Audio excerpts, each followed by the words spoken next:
आप सब पर सलाम थी। मैं यासिर रशीद हूँ और आप मेरा वीलॉग देख रहे हैं। नाज़रीन, साबिक वज़ीर दाखिला और पाकिस्तान मुस्लिम लीग नून के रहनुमा एहसन इकबाल साहब की जानिब से एक बयान सामने आया है। एहसन इकबाल साहब साबिक वज़ीर दाखिला रहे हैं। अभी अगर वो वज़ीर हैं तो ये उनके साबिक वज़ीर दाखिला के तौर पर रहने के हवाले से ख़बर है। उनकी जानिब से फैज़ाबाद धरना कमीशन से मुतल्लिक इंकशाफ सामने आया। एहसन इकबाल साहब ने ये इंकशाफ किया है कि तहरीक लब्बैक पाकिस्तान के साथ मुआहिदा जो है वो पहले कर लिया गया था और बाद में वज़ीर आज़म को दिखाया गया। अब वो ये क्यों बयान दे रहे हैं, उसके पीछे बुनियादी मकासद क्या हैं, इसका आगे चल के मैं तज़किरा करता हूँ। वो कहते हैं धरना कमीशन की रिपोर्ट के मुताबिक वज़ीर आज़म शाहिद खाकान अब्बासी ने मुआहिदा देखा तो उसके ऊपर एतराज़ उठाया। वज़ीर आज़म ने वज़ीर के इस्तीफ़े और फैज़ हमीद साहब के मुआहिदे में नाम के ऊपर भी एतराज़ उठाया, जिस पर वज़ीर आज़म को यह बताया गया कि मुआहिदा तो हो चुका है, दस्तखत भी हो चुके हैं, अब इससे पीछे नहीं हटा जा सकता। इससे पहले ISI के जो साबिक चीफ हैं फैज़ हमीद साहब, उन्होंने कमीशन को जो बयान दिया था वो भी मंजर आम पे आया। लेफ्टिनेंट जनरल रिटायर्ड फैज़ हमीद साहब ने कमीशन को अपने दिए गए बयान के अंदर ये मौक़िफ़ अपनाया है कि 2017 के अंदर हुकूमत पाकिस्तान ने वज़ीर आज़म की सरबराही में, यानी वो ये कहते हैं कि वज़ीर आज़म की सरबराही में धरने को ख़त्म करने की जिम्मेदारी दी थी और मुआहिदे के ऊपर दस्तखत उसी लिए किए क्योंकि तहरीक लब्बैक पाकिस्तान वाले मुआहिदे के ऊपर आर्मी चीफ के दस्तखत चाहते थे। वो नहीं चाहते थे कि इसके ऊपर वज़ीर आज़म के दस्तखत हों, वो नहीं चाहते थे कि इसके ऊपर किसी वज़ीर के दस्तखत हों, तो इसलिए वो आर्मी चीफ के उसके ऊपर दस्तखत चाहते थे। और फैज़ हमीद साहब ने कहा कि मुआहिदे पर दस्तखत की जो इजाज़त थी वो ISI चीफ और आर्मी चीफ ने दी थी, क्योंकि फैज़ हमीद साहब उस वक्त ISI चीफ नहीं थे, ये बाद में ISI चीफ बने। तो कहते हैं कि मैं ISI में था तो मुझे मेरे चीफ और आर्मी चीफ ने इसकी इजाज़त दी थी कि मैं उस मुआहिदे के ऊपर दस्तखत कर दूं। फैज़ हमीद साहब ने यह भी कहा कि उन्होंने धरना मुनज़्ज़म नहीं बल्कि ख़त्म कराया था, क्योंकि फैज़ हमीद साहब के ऊपर यह भी इल्ज़ाम था कि उन्होंने इस धरने को मुनज़्ज़म करवाने के लिए इक़दामात उठाए थे। तो वो ये कहते हैं कि तहरीक लब्बैक के माली मामलात की तहकीक हमने नहीं की क्योंकि वो हमारे मैंडेट के ऊपर नहीं था। फैज़ाबाद धरना कमीशन के अंदर फैज़ हमीद साहब ने जो अपने बयान जमा करवाए तो उस पर उन्हें क्लीन चिट दे दी गई। अब जब क्लीन चिट दी गई है तो मलबा जो था वो उस वक्त की हुकूमत के सर पे आ गया कि क्लीन चिट तो इन्हें मिली है तो मलबा फिर हुकूमत के सर है कि हुकूमत ने क्या किया। अब जब हुकूमत ने देखा कि मलबा हमारे सर है तो उनके वज़रा के बयानात मंजर आम पे आना शुरू हुए। अब एहसन इकबाल साहब ने जब ये देखा और नून लीग जब ये देख रही है कि फैज़ हमीद साहब तो इसमें से निकल गए, तो ये सारा बार उनके कंधों पे है, जवाबदेही उन्हें करना पड़ेगी, इसके अंदर हमें कुछ भुगतना पड़ सकता है। तो उन्होंने ये कह दिया कि देखें जी, हमारे पास जब चीजें आई हैं तो मुआहिदा हो चुका था, हमारे हाथ में कोई चीज नहीं थी और ये मुआहिदा करके उस पर दस्तखत करके आगे थे, हमने तो एतराज उठाया था। अब ये बातें, पहली बात तो ये कि अगर कोई ये चाहता हो कि फैज़ हमीद साहब को उसके अंदर फंसाना मकसूद हो तो फैज़ हमीद साहब को क्लीन चिट उसके अंदर नहीं मिल सकती, और अगर क्लीन चिट फैज़ हमीद साहब को मिल गई है तो इस मामले के ऊपर हुकूमत जो मौजूदा है, जो उस वक्त की भी हुकूमत थी, फिर इस पे परेशानियों के बादल नमूदार होना शुरू हो जाते हैं। तो उसी परेशानियों के बादल को पीछे हटाने के लिए ये हाथ से इशारे कर रहे हैं।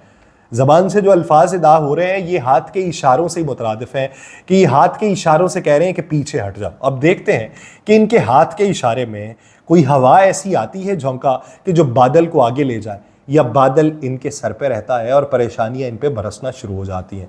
अब इसके लिए कुछ दिनों का इंतज़ार है कि इनके ऊपर परेशानियां कैसी नाजिल होती हैं। दूसरी बात, मौजूदा सूरत हाल के तनाजुर में हमने ये देखा है कि आज मुश्तरका इजलास था पार्लियामेंट का, और उस मुश्तरका इजलास में सूरत हाल ये थी कि जब आसिफ अली जरदारी साहब ने खिताब करना शुरू किया तो उनके सामने मिस्टर 10% के नारे लगाए जाते रहे।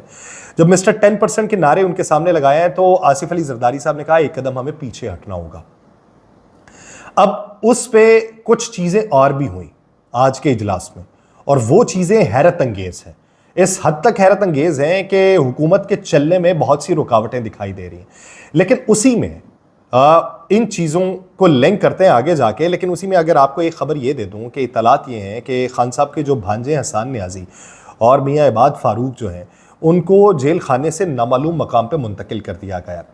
तो ये क्लेम करते हैं अली एजाज भुट्टर जो वकील हैं, वो कहते हैं आज हसन न्याजी और मियाँ आबाद की अहले खाना से मुलाकात थी, लेकिन उस मुलाकात को मनसूख कर दिया गया। तो दीगर जो फाजी कैदी हैं उन्होंने आज अपने घर वालों को ये बताया है कि ये दोनों अफराद अपने अपने सेल से गायब हैं, ये सेल के अंदर मौजूद नहीं है। कहाँ ले गए कुछ मालूम नहीं है।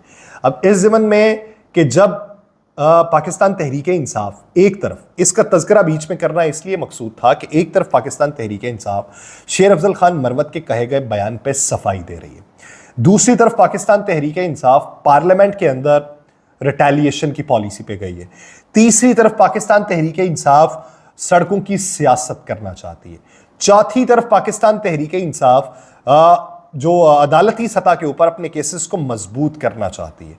तो इसी पूरे सिनेरियो के अंदर जब सारी चीज़ें चल रही हैं तो हुकूमत को अपने मजबूत होने का पैगाम देना था। और मजबूत होने का पैगाम किस तरीके से दिया जाता है कि आप तमाम रियासती जो स्टेक होल्डर्स हैं वो अपने साथ में लाएं और एक वाज़ेह तौर पे पैगाम दें कि देखें जी, हमारी आवाज़ के ऊपर लब्बैक कहा जा रहा है, हमारी आवाज़ को कोई रद्द करने वाला नहीं है। तो इसलिए बतौर अपोजिशन आप कमज़ोर हैं और आपको अपनी कमज़ोरियों का मालूम होना चाहिए हमारी मजबूती को देखते हुए। तो आप जो वावेला मचाना चाहते हैं उस पर बातें नहीं होनी चाहिए। अब हसन न्याजी वाली खबर जो मंजर आम पे आई है कि वो वहाँ पे मौजूद नहीं है, तो ये खबर क्यों मंजर आम पे आई? ये ऐसी खबरें अक्सर औकात दबाई जाती है मसलहतन, लेकिन ऐसी खबरों को मंजर आम के ऊपर लेके आना, फिर लतीफ़ खोसा साहब, वो खान साहब ने जो बात की उसके ऊपर वो बोल रहे हैं कि खान साहब ने वो नाम इसलिए लिया है कि जब आप सियासत में मुदाखलत करेंगे तो नाम तो कोई लेगा। तो जब ये बातें हो रही हैं तो उसकी बुनियादी वजह यह है कि हुकूमत ने कमज़ोरी दिखाई है जिसकी वजह से ये बातें हो रही हैं। क्योंकि स्पीकर डाइस के सामने जब आप पाकिस्तान तहरीक इंसाफ ने एहतजाज किया तो उन्होंने खान साहब की तस्वीरें उठाई, मिस्टर 10% के नारे लगाए आसिफ जरदारी साहब के सामने और सीटियां बजाते रहे। वहाँ पर बहुत सारे लोग बैठे हुए, जमशेद दस्ती साहब ने सीटियां बजाई हैं।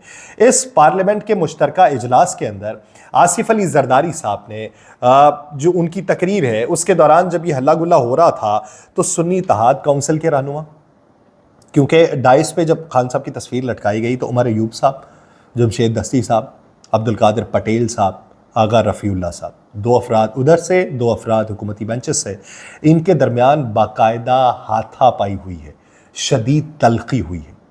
और ये क्यों ना होती? क्या उसका कोई मंजरनामा बन सकता था? बन सकता था। आज के मुश्तरका इजलास में इनवाइट किसे किसे किया गया था? आर्मी चीफ, फजाइया चीफ, बहरी चीफ, तीनों सर्विसेज चीफ्स को इनवाइट किया गया था, कोई नहीं आया। चीफ जस्टिस ऑफ पाकिस्तान काजी फाइज ईसा साहब नहीं आए, सीएम सिंध मुराद अली शाह साहब नहीं आए, सीएम पंजाब मरियम नवाज साहिबा नहीं गई, बैसाखी के मेले पे गई हुई थी, वक्त निकाल के नहीं जा सकी। खैबर पख्तूनख्वा के सीएम अली अमीन गंडापुर साहब नहीं आए, आज़ाद जम्मू और कश्मीर के वज़ीर आज़म नहीं आए, चारों गवर्नर्स बुलाए गए नहीं आए।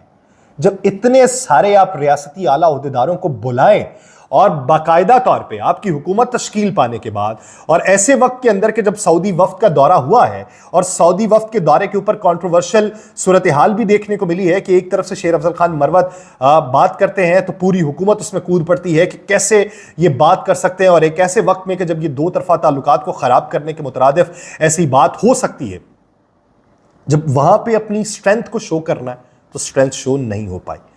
दूसरी तरफ ये जो काउंटर उनको कर रहे थे पाकिस्तान तहरीक इंसाफ को, तो मुजम्मिल असलम साहब ने जाके मुलाकात की खान साहब से अडियाला जेल में, तो वो आके ये इतला देते हैं कि खान साहब से मुलाकात हुई और खान साहब को ये इतला दी कि सऊदी अरब से मुंसलिक रजीम चेंज से मुतल्लिक बातें चल रही हैं, तो इन बातों का मलबा हमारे ऊपर भी डाला जा रहा है। और फिर ये भी कहते हैं बहुत सारे लोग कि सऊदी अरब भी इन्हें पसंद नहीं करता था, ये बातें भी हुई। तो खान साहब ये बातें सुन के आगे से हंसे और बोले हैं कि मेरी हुकूमत ख़त्म करने से चंद महीने पहले सऊदी अरब का जो दौरा था, उस दौरे में मैंने इसरार नहीं किया, मैंने कोई बात नहीं की। मोहम्मद बिन सलमान साहब ने फौरी तौर पे $3 अरब का डिपॉजिट हमें जारी कर दिया और उसके साथ साथ $1.2 अरब की ऑयल फिजिबिलिटी भी हमें दी, जो आज तक पाकिस्तान के पास अमानत है। और उनकी हुकूमत ख़त्म होने से सिर्फ एक हफ्ता पहले जो OIC था उसके इनकाद पे सऊदी अरब, उसका जो इनकाद था वो सऊदी अरब के ताउन के बगैर वो कहते हैं मुमकिन ही नहीं था। उन्होंने ये कहा कि आखिर पे कि बोलने वाले कुछ अक्ल का इस्तेमाल कर लिया करें। उन्होंने शेर अफजल खान मरवत को भी चुप करवाया और ऐसे लोगों को भी पैगाम दिया जो ये समझते हैं कि सऊदी अरब भी पसंद नहीं करता था, तो उन्होंने कहा कि अगर पसंद नहीं करते थे तो फिर बगैर इसरार किए हमें अरबों डॉलर क्यों दिए गए, जो डिपॉजिट के अंदर रखवाए गए, हमारी मदद की गई। तो उन्होंने उसको भी काउंटर कर दिया। अब इस हुकूमत के लिए मसाइल के अंबार बढ़ते चले जा रहे हैं। किसान इत्तेहाद वाला मामला, जो वो ये कहते हैं कि 3900 पे अगर आप ख़रीदना भी चाहें तो 200 आप बारदाने की कीमत ले रहे हैं। 200 जहाँ पे जाके हमने लेके आना है वो पेट्रोल का खर्चा लग जाना है, क्योंकि दूर दराज गाँव है, वहाँ से आते हैं, उस दफ्तर से लेके आने में भी उसका खर्चा होगा। तो वो 3500 फी मन उन्हें कीमत पड़ जाएगी। और उसके साथ साथ मौजूदा सूरत हाल के अंदर जो पिछले साल हुकूमत बाय करती थी, हुकूमत ने अपना कोटा भी कम कर दिया। अब कोटा कम करने की सूरत में आम जो जखीरा करने वाले हैं या बीच में जो डीलर बैठे होते हैं वो ये कहते हैं कि आप हमें 2800 से 3200 के दरमियान दें। अब वो किसान कहते हैं मरने वाले हैं, तो किसान भी एहतजाज करना चाहते हैं, तो हुकूमत बज़ाहिर कमजोर दिखाई दे रही है। दूसरी तरफ जेल हुकाम ने बुशरा बीबी की एंडोस्कोपी प्राइवेट लैब से करवाने से इनकार कर दिया, क्योंकि इब्तदाई तौर पे जब बातें हुई उन्होंने कहा जी कि इनकी तबीयत ठीक नहीं है, सरकारी अस्पतालों से जो रिपोर्ट आई है वो रिपोर्ट को देखें, इनकी जिस्मानी हालत को देखें तो दोनों में फ़र्क है। तो जेल हुकाम ने अब फिर कहा कि बुशरा बीबी के टेस्ट जो है वो सरकारी अस्पताल से करवाएं। इन्होंने कहा शौकत खानम से करवाएं, उन्होंने कहा जी सरकारी अस्पताल से करवाएं। इन्होंने कहा शिफा अस्पताल से करवा लें, उन्होंने कहा जी नहीं सरकारी अस्पताल से करवाएं। इन्होंने कहा आप किसी भी प्राइवेट लैब से करवा लें, उन्होंने कहा जी नहीं सरकारी अस्पताल से करवाएं। इन्होंने कहा जी हमें सरकारी अस्पताल की रिपोर्ट्स के ऊपर एतबार ही नहीं है। तो उन्होंने कहा जी अगर आपको एतबार ही नहीं है तो फिर हम टेस्ट ही नहीं करवा रहे। उन्होंने टेस्ट करवाने से ही सिरे से इनकार कर दिया। तो इस ज़मन के अंदर मंजरनामा अदालती सतह पे क्या होगा, ये आने वाले दिनों में कुछ डेवलपमेंट्स ऐसी होती जा रही हैं जिससे आसार ये नमू होते हैं कि मुश्किल हुकूमत के लिए पैदा हो रही है, लेकिन चेहरे के तासुरात तब्दील ना कर देने से क्या मुश्किलात में कमी वाक़ हो सकती है, एक सवाल है। हुकूमत इसको कैसे टैकल करेगी, ये भी एक सवाल है। इस सवाल का जवाब ढूंढने का वक्त दरकार है। मुझे दीजिए इजाज़त, अल्लाह ने के बाद।